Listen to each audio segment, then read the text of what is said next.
Logo, Ivy Masters Learning Center at ivymasters.com. And today we're going to look at the 17th question from the Digital SAT.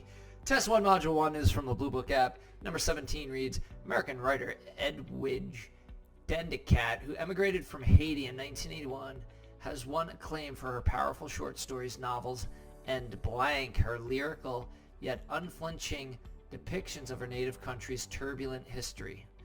Writer Robert Antoni has compared Dandicat to Nobel Prize-winning novelist Toni Morrison.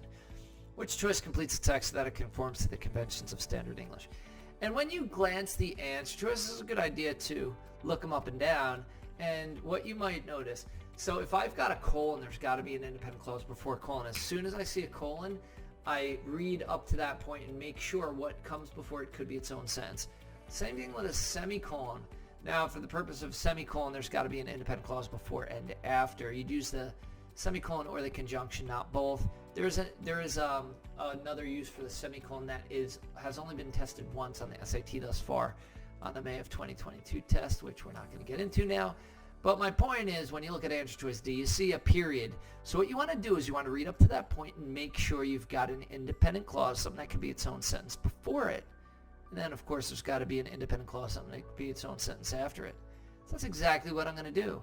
I'm going to read it up to and including essays, make sure that's an independent clause. American writer Edwidge Danticat, who emigrated from Haiti in 1981, has won acclaim for her powerful short stories, novels, and essays. And you ask yourself, could that be its own sentence? Oh, yes, it can.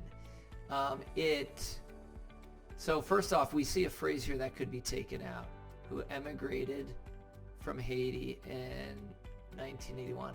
That's what we would call an appositive. An appositive is a phrase that defines something or gives some information.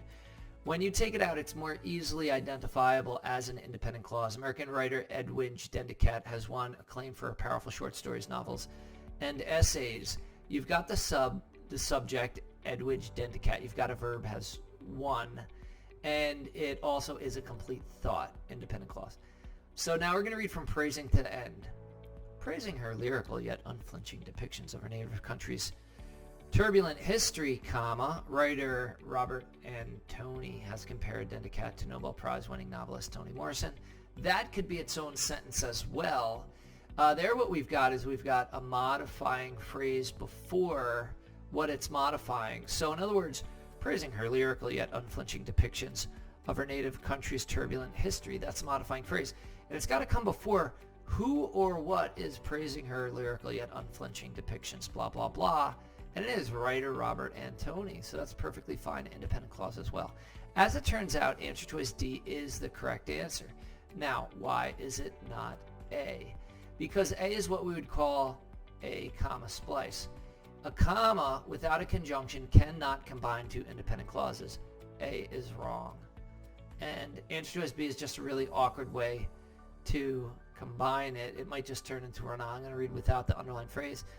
American writer Edwidge Danticat has won acclaim for her powerful short stories, novels, and essays. In praising her lyrical yet unflinching depictions of her native country's turbulent history, writer Robert Antoni has compared Dandicat to Nobel Prize-winning novelist Toni Morrison. It could work, but your direction here is to pick the best answer choice. So in other words, something could be passable, but not the best way to express the idea. Answer choice D is better to express it as two independent clauses. And then answer choice C, if answer choice A, you've got an independent clause before and after the comma.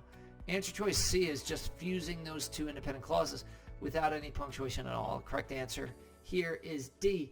Thank you for joining us today. If you like this video, click like. You'd share it with someone who has difficulty doesn't know what a comma splice is, doesn't know what modification word order is, or has trouble identifying two independent clauses. By the way, the second independent clause is the subject is writer Robert Antoni, and the verb is has compared it and is a complete thought. If there's any question you'd like to answer from any official PSAT or SAT or ACT, leave that in the comments. I'd be happy to shoot a video on it. Click subscribe so you don't miss anything, and check out our 1-minute video on TikTok. Have a great day.